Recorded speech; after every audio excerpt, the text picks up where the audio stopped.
Welcome back to the continuation of accounting standards related to financial instruments. In the previous video, I covered LCase number 32, financial instruments of on presentation, and then we moved on to SLFRS 9, financial instrument, where we discussed about initial recognition of financial instruments, financial assets and financial liabilities.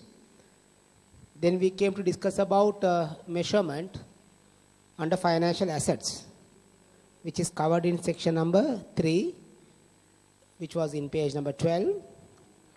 Financial assets, initial measurement. And then we came to discuss about subsequent measurement of financial assets, where we had to go by the two principles, business model and the cash flow characteristics. Based on the business model and the cash flow characteristics, financial assets were divided into 3 categories. Financial assets at amortized cost, number 1. Number 2, financial assets at fair value through other comprehensive income, OCI. And number 3, financial assets at fair value through profit or loss.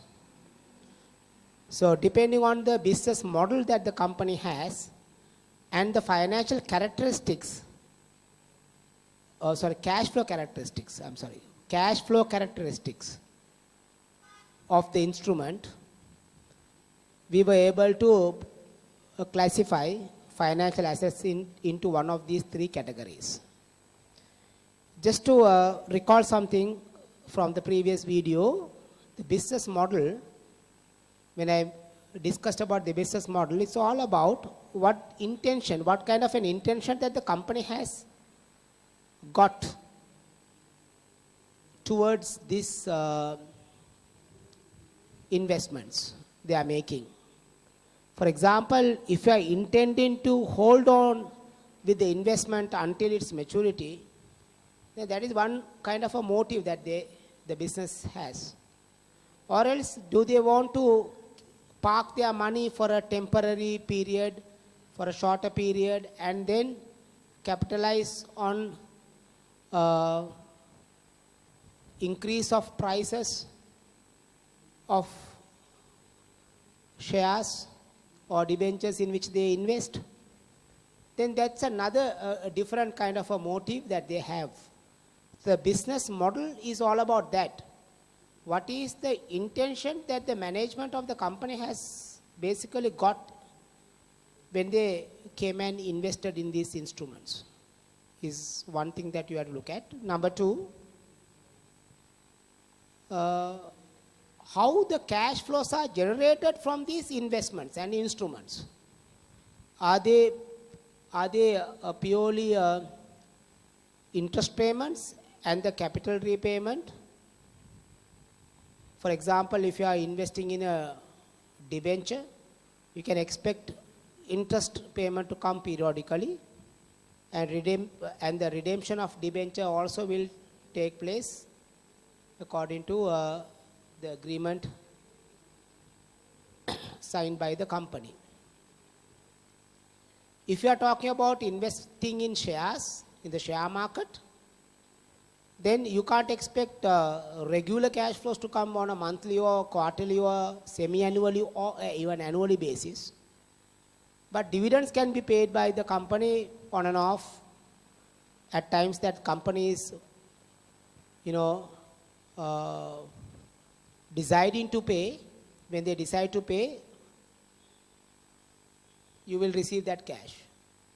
So there nothing is confirmed, nothing is guaranteed, and cash flows are not coming like on a periodic basis, like in the case of payment of interest on debentures or even payment of dividends on preference shares on a periodic basis. So if you are investing in shares where your income can be dividend income, or you may, if you decide to sell those shares, you can have a capital gain, and the cash flows can come upon the sale of shares, but they are not predetermined. They are predetermined and they are unpredictable. So that is, these two you have to look at what are, how the cash flow characteristics are attached to the instrument,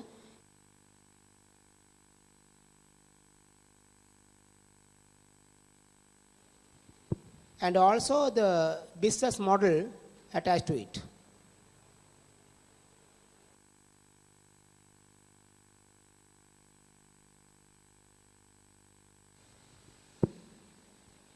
Based on it,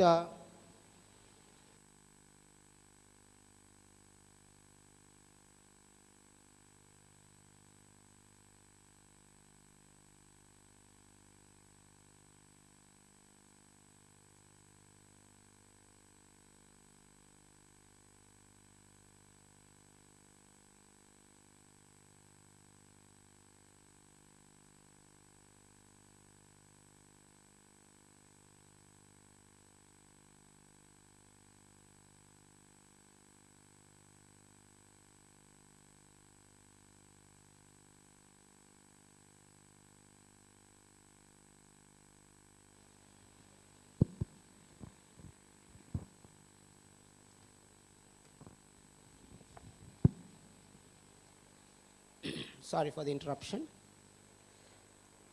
Let us continue. Based on the business model and the cash flow characteristics attached to the instrument, I said financial assets are divided into three categories, namely financial assets at amortized cost, financial assets at fair value through OCI, and financial assets at fair value through profit or loss. If you come to the first category at amortized cost, which is given under A of 3.2, it's worth reading these few points that are lined up. A financial asset is subsequently measured at amortized cost if it meets two conditions. See, what are these conditions? The business model is such that the company is holding on to the financial assets to collect contractual cash flows. So if you are aiming at contractual cash flows to be received by you, then it is more like I think it can go into the category of amortized cost.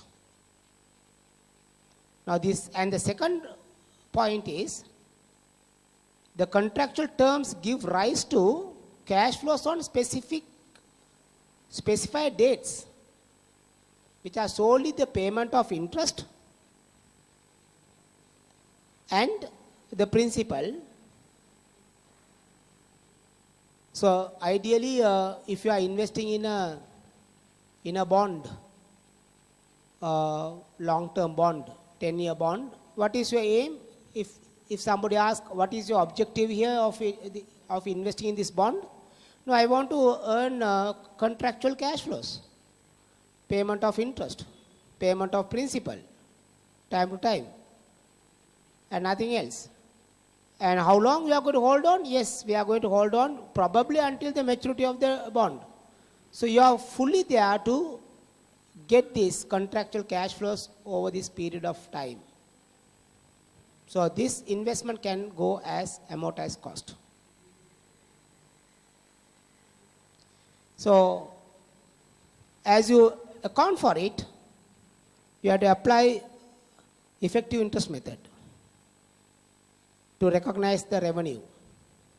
So you find out which is nothing other than the IRR of the cash flows of your investment.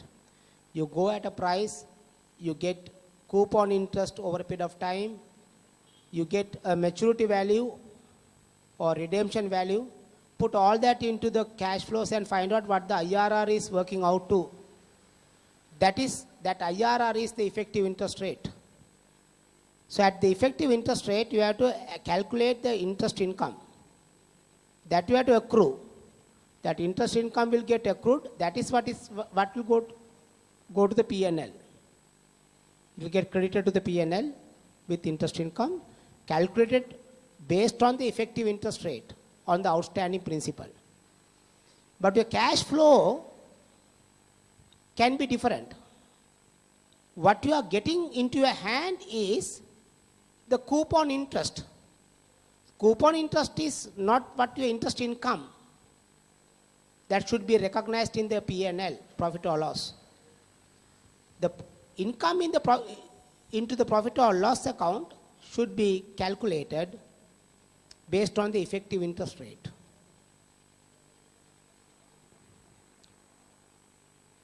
So what may probably happen is, now if I were to tell you an example, okay, now the carrying value is investment,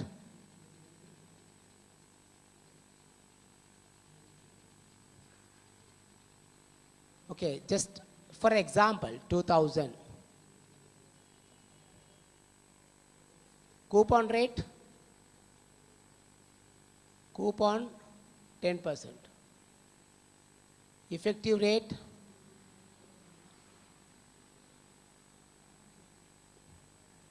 14%.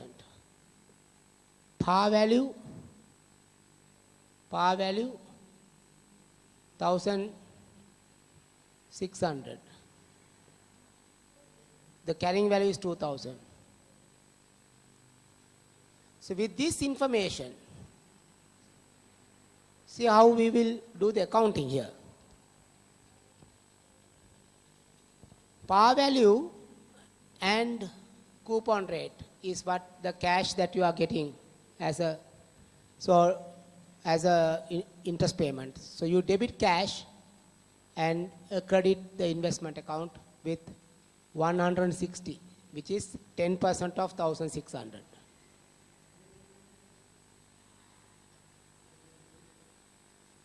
But what should be recognized in the P&L as interest income, P&L, this is interest income,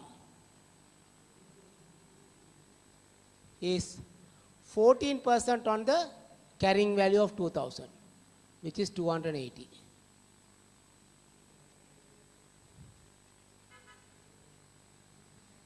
Now you carry on with your balance for the next period. Balance 2,120. So balance 2,120. This is how you go on. That is what really happens in the amortized cost model. That's why they say, second point, if you can read it carefully, measuring financial asset at amortized cost means that interest revenue will be calculated using the effective interest rate, effective interest method. The credit to profit or loss is based on the effective interest rate. Credit to the P&L is based on the effective interest rate. And the cash flow is based on the instrument's coupon. Cash flow is on the coupon rate. Any difference between these two is added to the carrying value of the financial asset. Any difference between the interest credited to P&L and the cash received is added to the value of the financial asset. Exactly. This is what we have received in cash. This is what we have accounted as an income. The difference between the 220 is added on to the carrying value of the financial asset. I think you understand with this example. Look at the business, look at the illustration given there. I read it for you. Illustration number 2. An entity purchased a debt instrument for 1,000 rupees. The instrument pays interest of rupees 60 annually and had 10 years to mature when purchased. The business model test was met and the instrument was classified as a financial asset at amortized cost. 9 years have passed and the entity is suffering a liquidity crisis and need to sell the asset to raise funds. The sale was not expected on initial classification and does not affect the classification. That is, there's no retrospective classification. Now, for example, what they are saying is, okay, you may had the intention of holding on to the asset until its maturity, but the eventuality can arise, and as a result of it, you may decide to sell off, even though you previously decide, you had an idea of keeping this investment until the maturity, but suddenly there is a liquidity crisis comes in and company decides to sell. Then what happens? You can't go back and they say that, hey, you said that you are going to hold on to the asset until its maturity. That's why we have put it at amortized cost. But now you are selling. Now the classification has to get changed so that we will apply the accounting method what is relevant to the current situation from the beginning of the period where we made the investment, which is not correct. Because at the time you acquired, you did all your testing on the model to find out what is the suitable category of financial asset that you should put this thing in. And then you decided the most appropriate category would be financial asset at amortized cost. There's nothing wrong in deciding it that way, and you have been carrying on with it up to now. Now the thing has changed. Now the ground situation has changed. Now you have decided to sell. Earlier you were not aiming to sell. Now you want to sell. So the financial asset which was categorized as one under amortized cost need not to be changed in a retrospective manner. You don't have to go back and then adjust everything in the past accounts and all that, not necessary. The circumstance has arisen now to have a different classification. Now it can go as financial asset at fair value through P&L or whatever, or fair value through OCI. You can change the classification from now onwards. It's a prospective adjustment, not a retrospective adjustment. That's what it says. Then come to the part B, fair value through OCI. It comes under two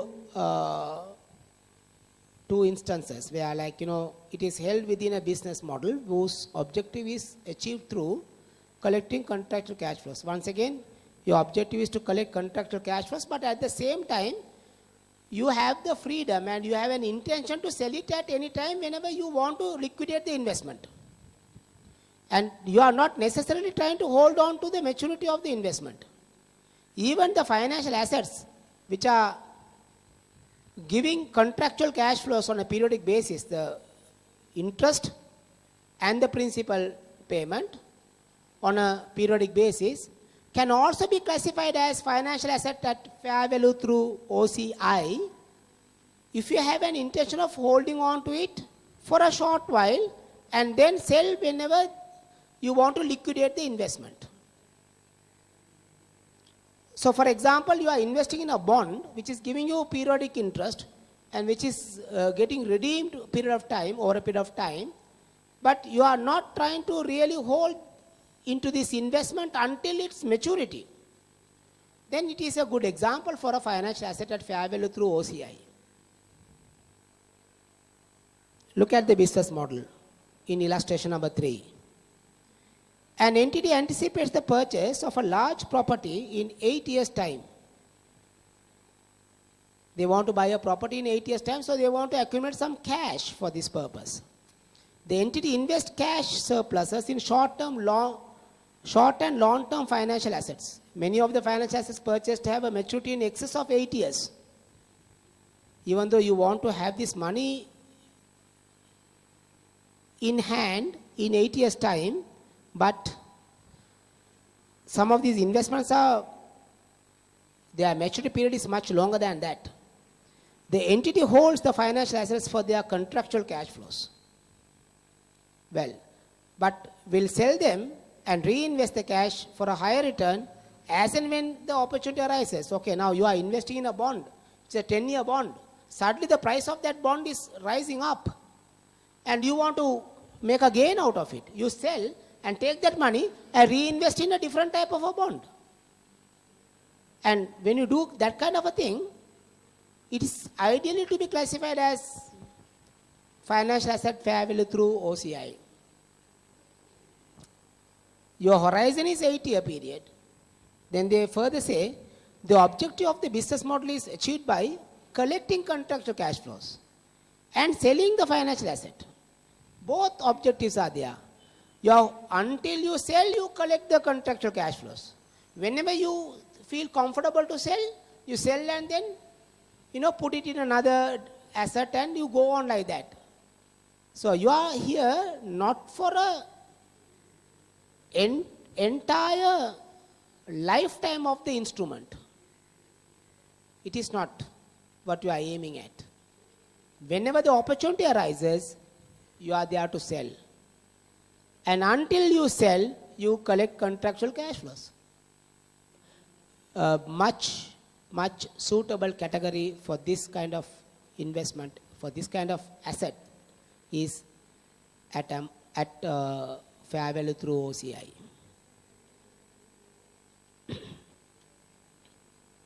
Now come to this question number 3 in page number 15. Johan purchased a loan asset 2 years ago for 120,000. The loan pays interest at 6% of the loan's face value, which was 125,000. So you must be collecting 7,500 rupees as annual coupon interest. So this is like, contractual cash flows are there. They are paying interest on principal and there is a redemption scheme also. So Johan has a business model of holding this type of asset for contractual cash flows. And also to sell, I think it's worth underlining these words, also to sell them if circumstances are favorable. So the contractual cash flows are solely the principal and the interest on the principal. Today the asset has a fair value of 127,000 and the amortized cost is 123,000. Now, what is this asset? Where you want to categorize? This is a financial asset at fair value through OCI. Now you have to understand something very, very important here in that example. If you are going to put them at fair value, what is the fair value? 127. Then interest income must be recognized to the P&L because you are based on the effective interest rate. Like the earlier one, like I mentioned, this type of thing. That income will go to the P&L. Cash flows, whatever you are collecting, is deducting your investment value. Same way. But the difference between the amortized value and the fair value, what is the amortized value you are seeing here? 123,000. Fair value 127,000. Anything or any difference between the amortized value and the fair value should always be recognized in other comprehensive income as a reserve. So 4,000 OCI positive reserve you could find on this example. Interest income should be recognized based on the effective interest rate against the carrying value of the loan, which is under the amortized cost model. Cash collected as coupon interest will always be deducted from the carrying value of the investment, and also you recognize interest income based on the effective interest rate. The difference between the carrying value of the investment based on the amortized cost and the fair value of that investment will always be recognized through other comprehensive income. That is what has been explained in the 4-line paragraph you find just before part C we come to. Now the third category that I want to move on is fair value through profit or loss. Fair value through profit or loss. They say all other financial assets are measured at fair value through profit or loss with one possible exception. Now, if I were to summarize, if your business model is such that you are holding to an investment until the maturity, where the cash flow characteristic is such that you earn interest on principal and repayment of principal, it is very well be suited to be in financial assets at amortized cost.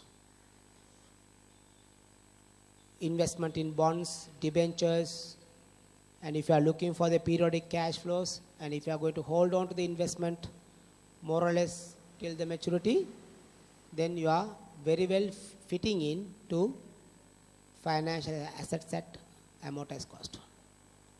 But in the meantime, even after investing in such kind of an instrument, if your business model is such that, whenever you want to capitalize on the opportunity that is arising, by selling it and then switching that money into some other investments and moving on like that, then it can go as financial asset at fair value through OCI. Then as you come to after you take the investment or a financial asset into one of the two, into these two categories, if you can't find it to put into any of these two, then the next option is always financial asset at fair value through P&L. That is the bigger basin, where like everything can fall into that. But there again they say that if the entity were to elect, this is called election.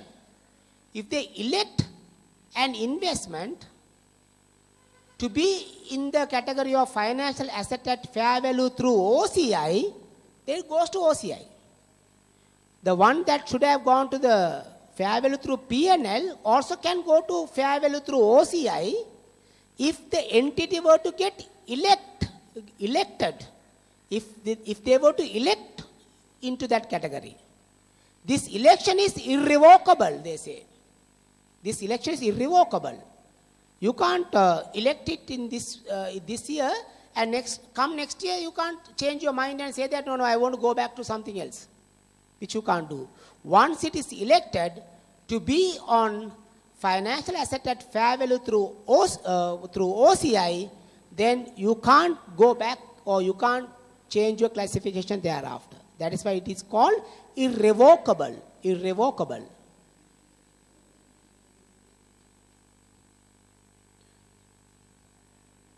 Having said that,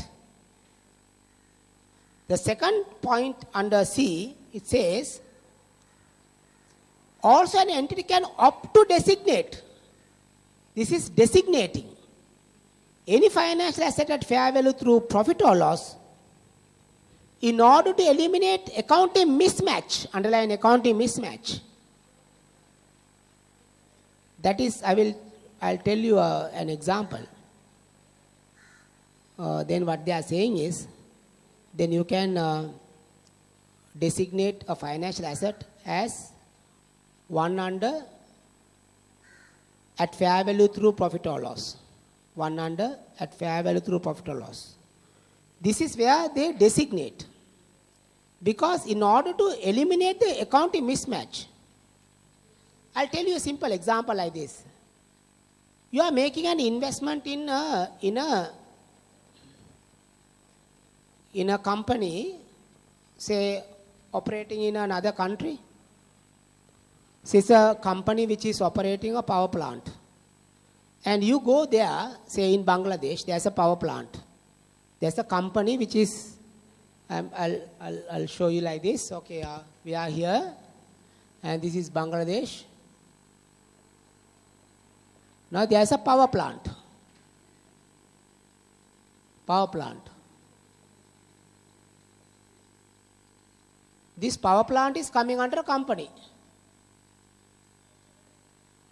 The company is something A and B energy or whatever, say, energy company. Now you go there as an investor. It's a financial asset for you, investment in shares of another company. So as you go there with an investment, you also find a possibility of raising a loan or some liability from a financial institution in Bangladesh. You have a financial asset here, you have financial liability also. This financial liability is at fair value through P&L.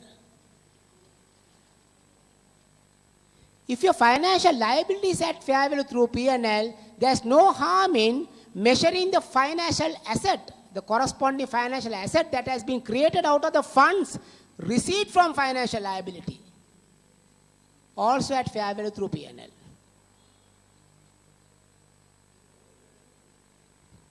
That is what is called, in order to avoid the accounting mismatch. Otherwise, financial liability that was taken to invest in the project is at fair value through P&L, but financial asset is at some other category, maybe through OCI. So this is through OCI and this is through P&L, which is a mismatch.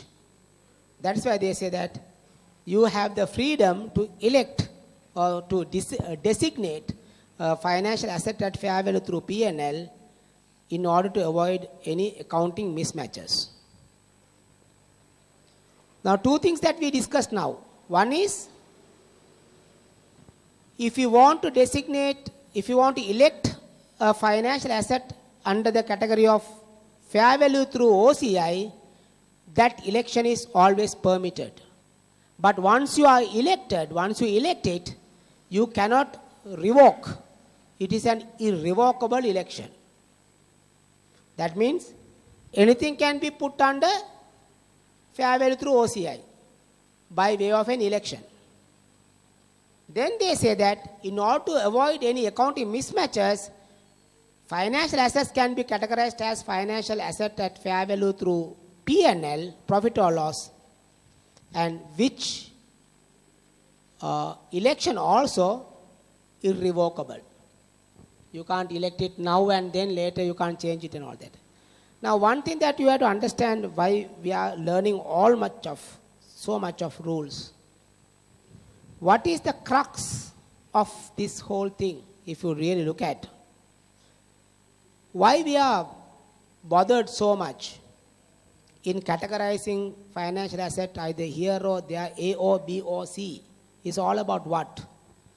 Under amortized cost, we are not bothered about the fair value.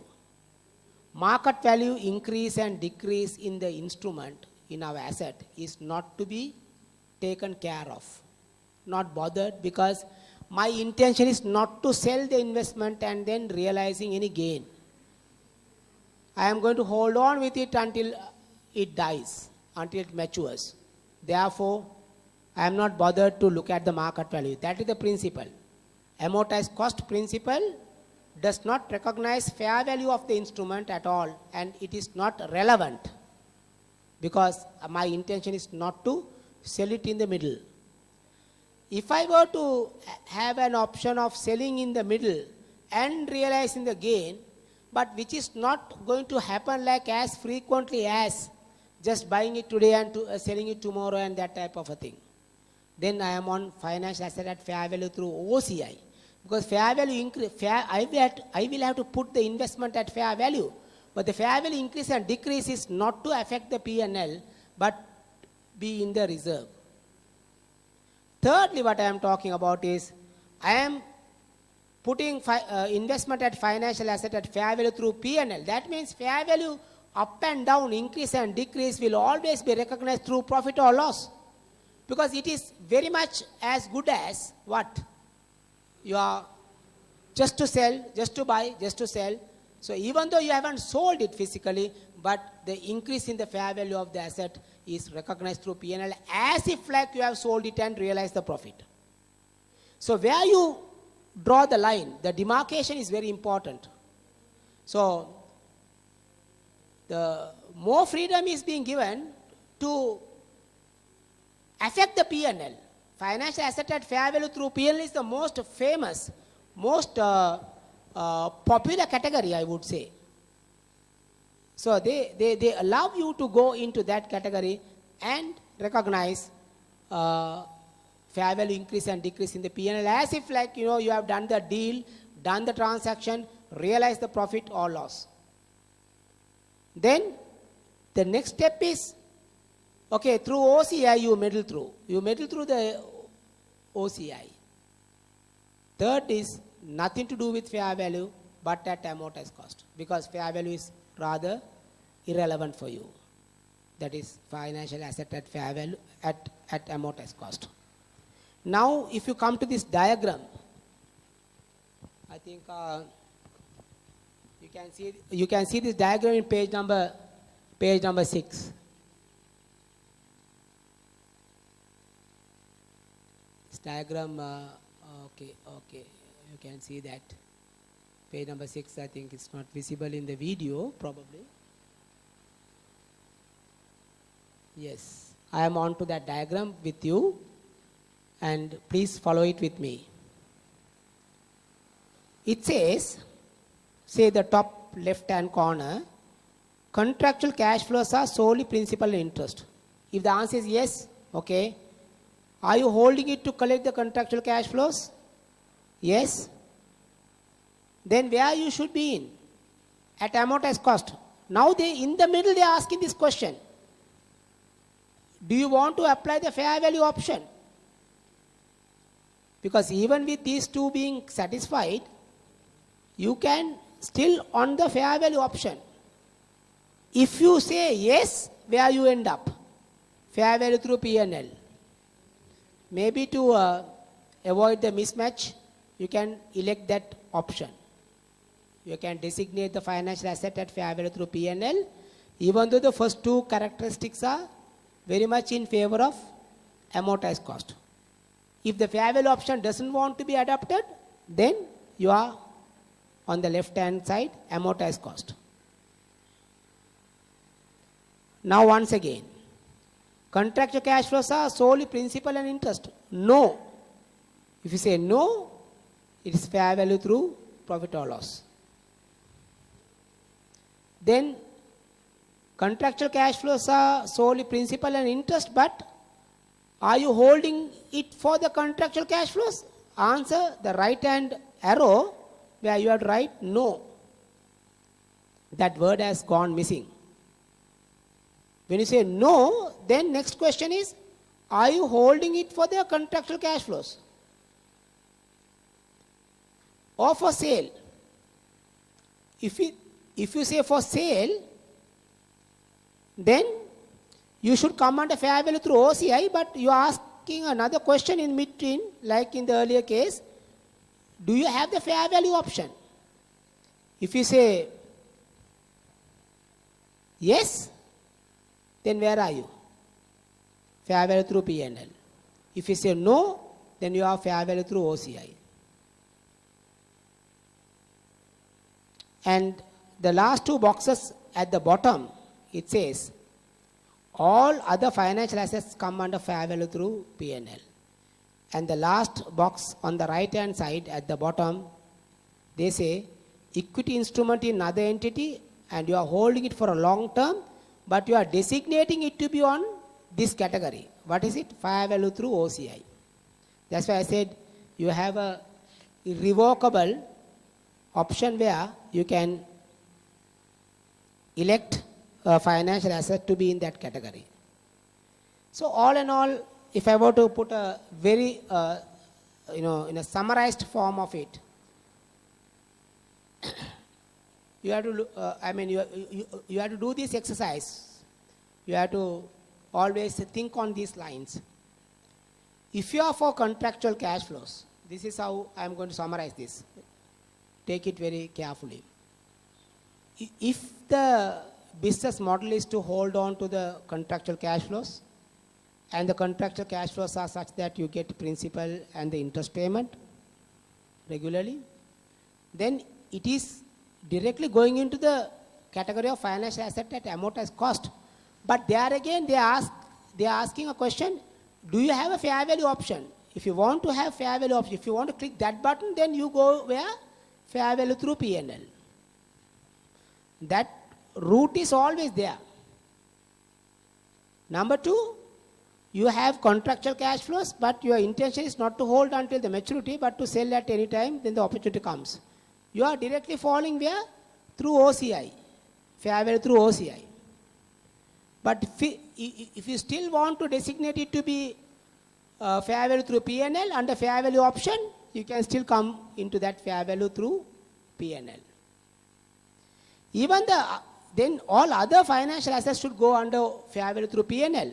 But while it is going under fair value through P&L, if you elect any asset, any financial asset of that category to be in OCI, fair value through OCI, that also you can do. Such election is always irrevocable. So please practice this.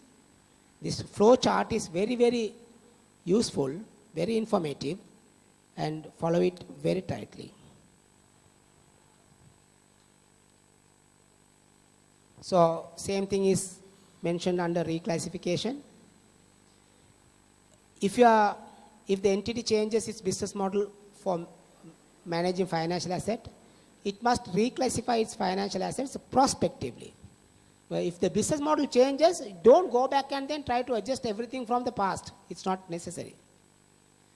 From the day in which that business model has got changed, the financial asset category also is changing from that point onwards. That is what is called prospective adjustment. And you are not supposed to restate your financial statements for the previous periods. That's understood. Then that's all about financial assets subsequent measurement. Then now we come to financial liabilities initial recognition.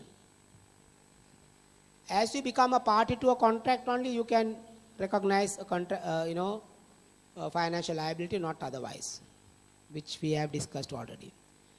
And financial liabilities are measured at fair value through P&L.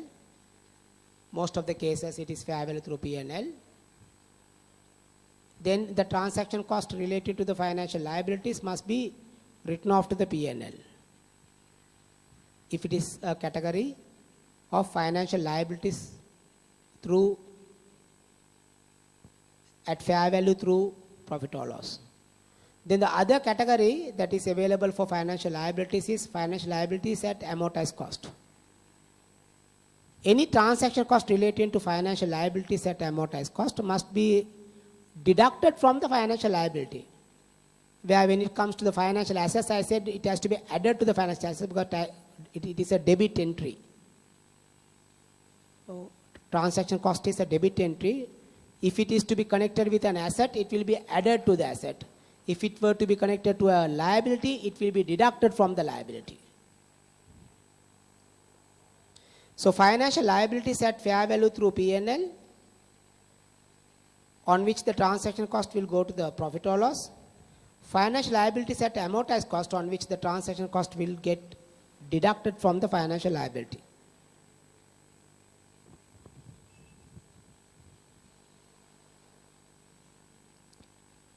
The subsequent measurement, it says most of the financial liabilities will subsequently be measured at amortized cost using the effective interest method.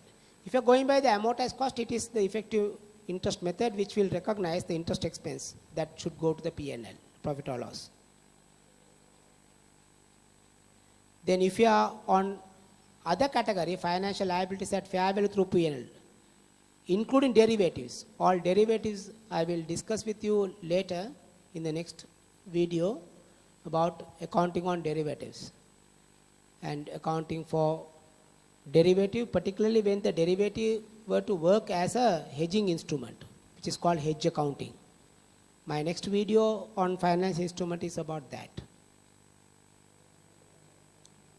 There it says, if a derivative were to be treated or recognized as a financial liability, it is always measured at fair value, and the fair value changes are recorded through profit or loss.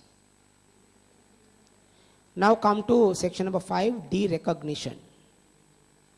Financial assets, how. Now, recognizing and derecognition. Derecognition is the opposite of recognition. When you are going to take it out from the balance sheet.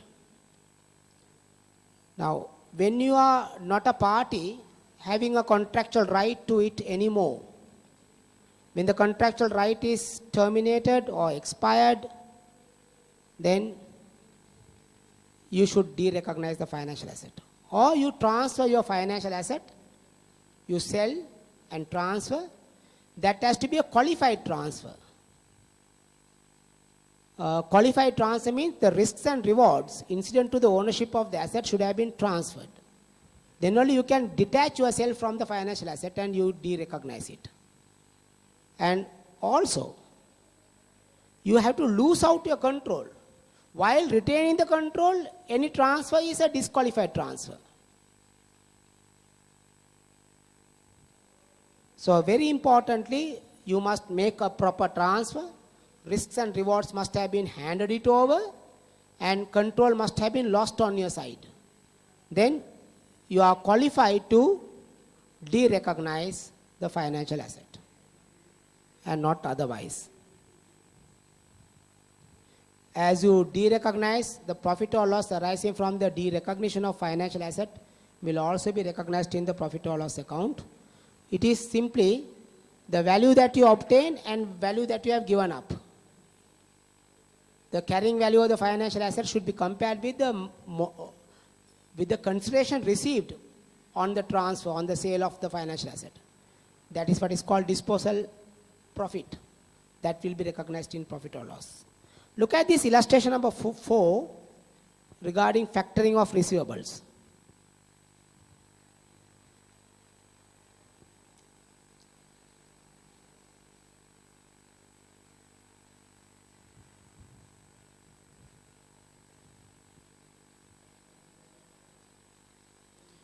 Any entity that,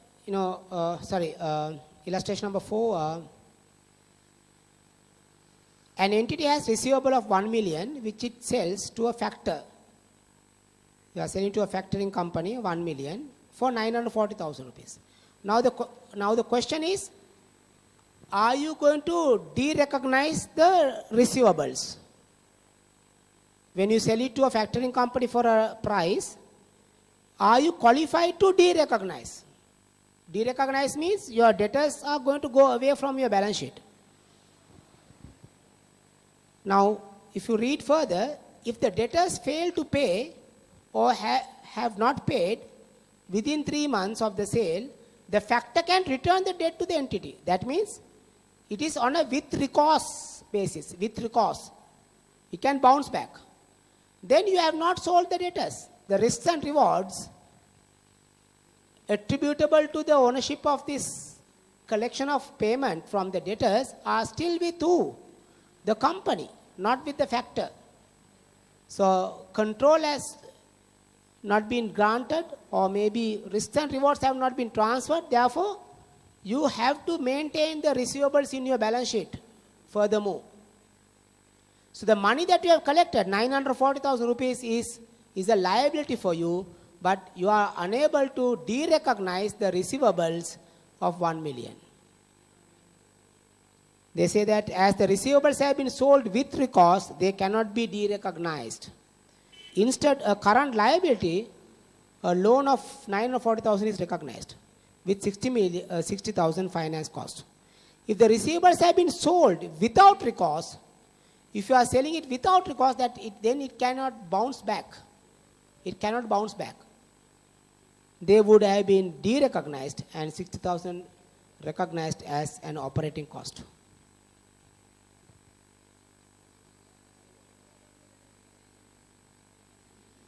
Then come to financial liabilities. How to derecognize financial liabilities. An entity should remove financial liability from the statement of financial position when and only when the liabilities are extinguished. Underline the word extinguished. Either you have discharged, cancelled, or contractual terms expire. Then you are not into the liability anymore. you extinguish the liability.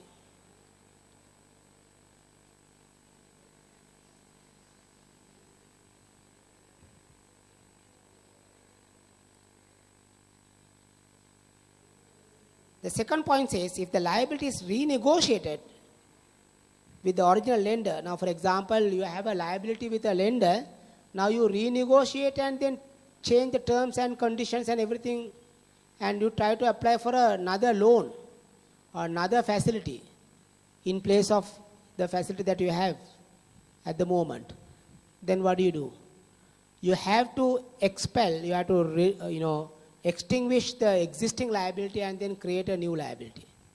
So the existing liability will go off and a new liability will get recorded.